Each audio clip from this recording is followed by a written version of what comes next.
Hi, welcome back to the garden. Today is December 16th, so it's been a little bit longer than 2 weeks since our last update.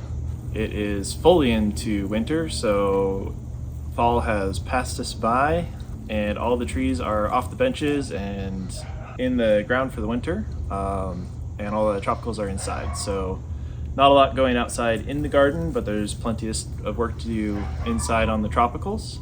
So current outside tasks are mostly keeping things watered with the winter. Don't have to do it when it's snowing, but it hasn't snowed much in the last month or so. And we'll also walk you through all the work that I've done on some of the outside trees this fall when it was styling season for them.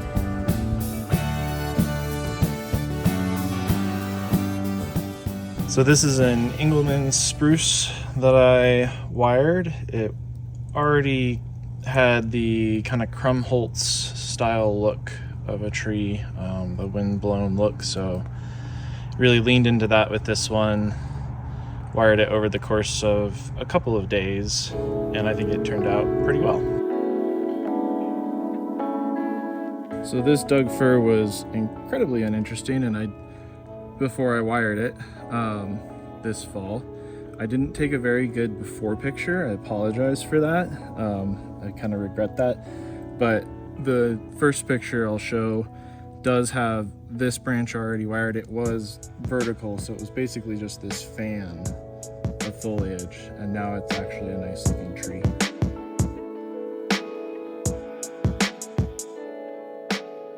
I also styled this limber pine.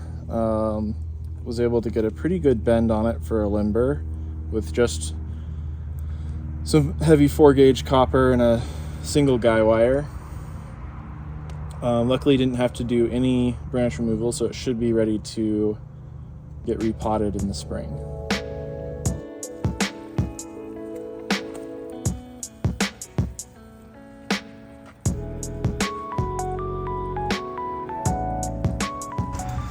This is also the back. Perfect. Yep. So this is an Austrian pine. Cultivar is Oregon Green. It was just a standard nursery stock plant, and it was kind of hard to style with all the whorls, so there's a little bit of rule breaking in it, but it got its first style this year as well.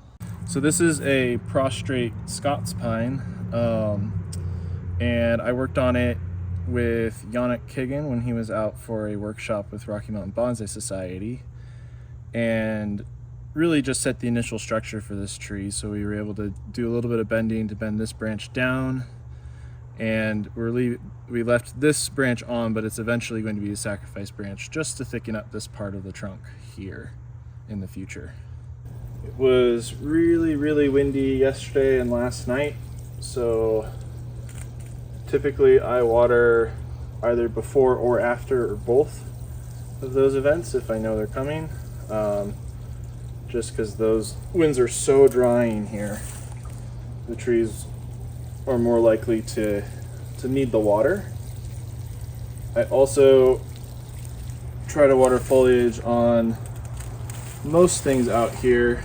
I don't typically do junipers because they don't like to be frozen at all, and I don't like to risk that, but it is warm enough today that it's not really a problem.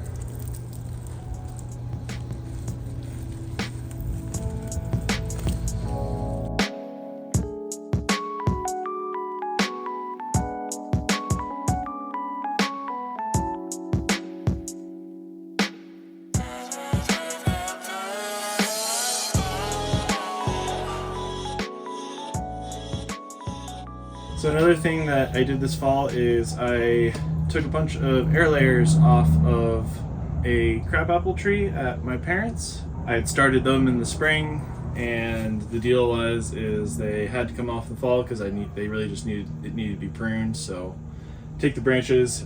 Some of them had roots for sure, some of them questionable, and so I was thinking probably get like 2 to 3 out of the 10 that I took.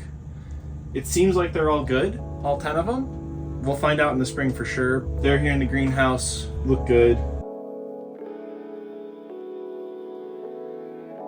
So I did get to style the pineapple this year. It was really quite nice. It's very compact anyway, so it was mostly just moving branches into better positions for light in the long term and creating long-term structure. The main change here is I removed this long branch that was going off to the side and ginned it to have a more compact tree.